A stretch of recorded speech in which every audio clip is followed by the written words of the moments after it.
Hey guys, welcome back to my channel. Today I'm going to show you how to achieve this beautiful rose gold smoky eye. I use the brand new Tartelette in Bloom palette for this look and I'm obsessed with it. I cannot put it down. So make sure you stay tuned and see how I pull it all together. And as always, make sure to comment, like, and subscribe, and don't forget to enjoy.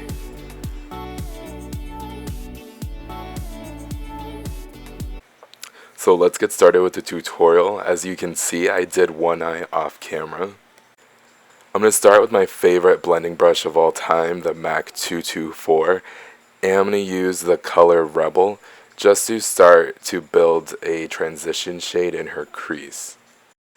In windshield wiper motions, I'm just going to start to build that color into her crease to create a really beautiful transition shade. I find Rebel to be more of a softer maroon. It has a little bit of a mauviness to it, so it's a perfect transition shade. Now I'm going to start to go in with my MAC 209 pencil brush just to really give her crease some definition, and I'm going to use the color Leader for this. Since Kelley has a smaller eye shape, I'm going to give the illusion that her eyes are a little bit bigger than they actually are. So you're going to see I'm going to focus that color into the crease, but just a little bit above. So to get that to be as perfect as possible, I always have my models keep their eye open and look straight ahead. Try this tip at home and you'll see it makes it a lot easier to fake that crease and give yourself just a little bit more of a lid. So there are no harsh lines. I'm going to mix Rebel and Sweetheart together on my MAC Fluffy blender. And I'm going to go into the crease one more time just to soften everything up. I don't really want any harsh lines. I'm going for more of a defined look and not something that's going to have a strong dark crease. So definitely take a second to blend everything together and diffuse it. Now let's get started with the lid. So I'm going to use my Sephora Precision Shader in that rose gold color in the center of the palette, Firecracker. This color already by itself is so intense, the payoff is amazing, but I definitely want to intensify it a little bit more with my Makeup Forever Mist and Fix. Now I'm going to press that shadow onto the lid. I definitely want more of an intense payoff on this, so I'm going to use a pressing and tapping motion instead of just sweeping it on. Try this technique at home, you guys, and you'll definitely see a major difference in how your eyeshadow looks. When you press it on, it makes the payoff much more intense. I'm going to deepen up her crease a little bit more using my Chanel number 20. I'm going to mix the colors Rebel and Leader together just to add some soft definition to the crease. I don't really want to go for a cut crease or something really dark and heavy.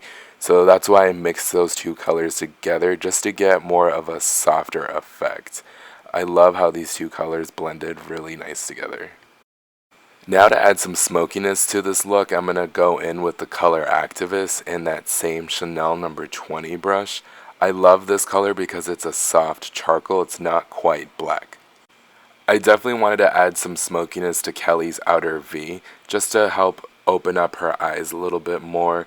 This step I did in slow-mo just to show you that I literally draw a V on her outer corner. So I go up and down and literally draw an imaginary V, and this is how you get that really pretty smoky outer corner. So try that tip at home. Just draw a tiny little V and smoke it out. Now to smoke out the lower lash line, I'm going to grab my MAC pencil brush and that color Leader. And I'm going to start on the outer corner and just slowly work my way into the inner tear duct. Definitely take your time with this one, you guys, and stop where you feel comfortable. Some people like it super smoky and some people like a light smoky. Now with my Nars Precision Shader, I'm going to grab that color Rebel and blend those two colors together just to create a really soft transition shade. It's the same thing we did on the top, so make sure that you do it on the bottom as well. That way the eyes will look even. These two colors play really nice together. They're definitely best friends. Now I'm going to add some eyeliner to this look. I'm going to use my favorite black eyeliner by Makeup Forever.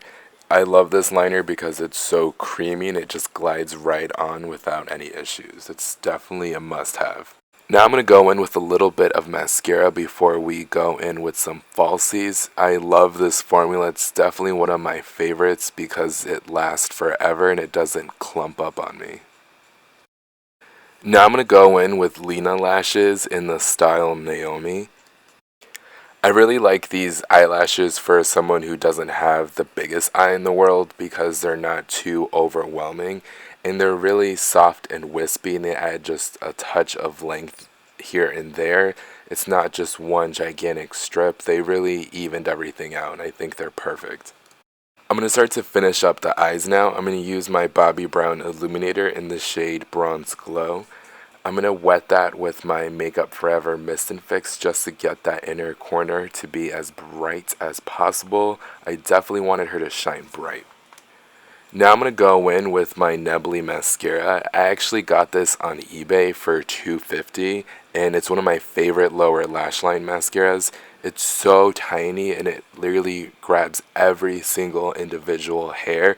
It really takes your lower lashes to the next level and it was only $2.50, so definitely get one on eBay. Now I'm going to go in with Kat Von D's Trooper Liquid Eyeliner just to conceal that lash band.